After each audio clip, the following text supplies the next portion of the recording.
Good morning, students. How are you all? I hope you all are fine. I'm Shitu Bhatt from Government Middle School, Dagan Kupara. Today's our topic is from class 6. Subject is our history, and it is the 7th part of your chapter 6. Today's subtopic is the system of ashrama. This is the last topic of your chapter 6. Yesterday we have read about the monasteries.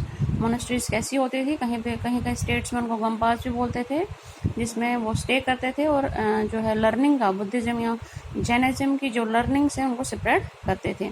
हमने देखा कि जैसे time letter वैदिक period के आते आते जो new religions थे वो इमर्ज हो रहे थे, लेकिन जो अर्लियर था जैनिज्म और बुद्धिज्म से पहले जो रिलीजन्स थे, जो रिलीजन लोग फॉलो कर रहे थे, वो भी वहाँ था ना, वो ख़त्म नहीं हुआ था. बुद्धिज्म एंड जैनिज्म आने से जो पहले जो रिलीजन लोग फॉलो कर रहे थे वो ख़त्म नहीं था. तो बेशक बुद्धिज्म और जैनिज्म जो है वो पॉपुलर हो रहा था, लेकिन एट द सेम टाइम जो ब्राह्मण्स थे उन्होंने सिस्टम ऑफ आश्रम्स बनाया. हमने देखा उन्होंने वर्णा सिस्टम बनाया था, 4 वर्ण बनाए थे उन्होंने. Brahmins were on the top of the varna system. तो उन्होंने उसी एट द सेम टाइम जिस टाइम बुद्धिज्म और जैनिज्म जो है फ्लरिश हो रहा था, उस टाइम आश्रम का कंसेप्ट डेवलप किया. आश्रम मतलब स्टेजेस ऑफ लाइफ. एक इंसान की ज़िंदगी में कितने स्टेजेस आते हैं उसको हम आश्रमा बोलते हैं. ठीक है, देयर आर 4 स्टेजेस. ठीक है, first stage is brahmacharya, second is grihastha, third is vanaprastha and fourth is sanyasa. ये 4 स्टेज जो है बताए गए हैं in the life of a man. आप एग्जाम्पल लेके चलते हैं. अगर किसी की एज जो है वो 100 ईयर्स है, 100 ईयर्स की जो एज में वो क्या करेगा देखते हैं. पहला आश्रम जो है वो है ब्रह्मचार्य आश्रम. इसमें क्या होता था, ब्राह्मण, क्षत्रिय एंड वैश्य मैन जो थे were expected to live simple lives and study Vedic during early years of their life. जो ब्राह्मण होते थे और क्षत्रिय फैमिली से बिलोंग करते थे, वैश्य फैमिली से बिलोंग करते हैं, ये 3 वर्णा सिस्टम है. इसमें एक वर्णा सिस्टम छोड़ दिया, वो है शूद्राज. तो इनको अलाउ नहीं था जो है कि वेदास को पढ़ना. तो माना जाता था जो ये 3 जो हैं सिस्टम्स, ब्राह्मण, क्षत्रिय और वैश्य, ये एक्सपेक्ट करते थे कि इनकी जो है ये सिंपल लाइफ जिए और क्या करते थे, वैदिक जो है वेदास जो पढ़ते थे, जो उनकी नॉलेज जो है वो गेन करते थे अर्ली ईयर्स ऑफ लाइफ. तो इसमें क्या करते थे, ये अपने बच्चों को आश्रम में भेज देते थे घर से दूर. वहाँ पे जो प्रीस्ट्स होते थे, ऋषि मुनि होते थे, वो उनको वेदास की नॉलेज जो है वो देते थे. इस सिस्टम में शूद्रास और वुमेन को इंक्लूड नहीं किया गया है, उनको वेदास पढ़ना अलाउड नहीं था. उसके बाद जब ये पढ़ लेते थे, उसके बाद सेकंड आश्रम था गृहस्थ आश्रम.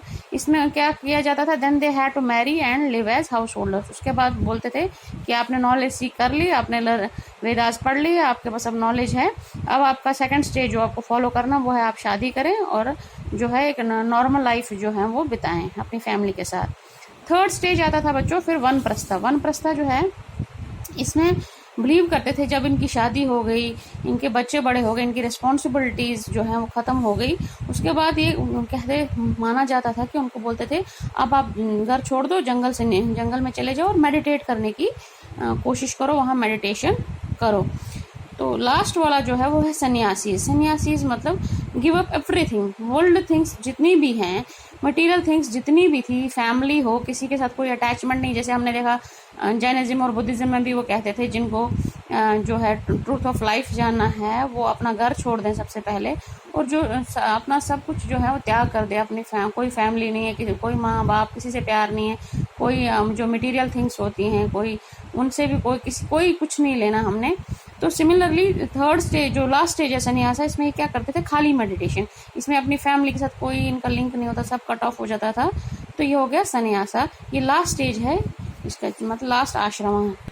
अब हमने देखा ये 4 स्टेजेस जो थे, 4 ashramas in the lives of man. ठीक है, ये अब क्यों होते थे मैंने आपको बताया, to seek knowledge, to spend time in meditation. ठीक है, अगर 100 ईयर्स एज है, 25 तक उसने ब्रह्मचार्य, 25 से फिर 40 तक जो है उसका 25 के बाद से उसकी शादी जो है सेकंड गृहस्थ आश्रम, 50 के बाद फिर उसके बाद उसका रिटायरमेंट, उसके बाद फॉरेस्ट में वनप्रस्थ जाओ, वन में जाओ, मेडिटेट करो, और 60 के बाद लगभग सन्यास आप ले लो.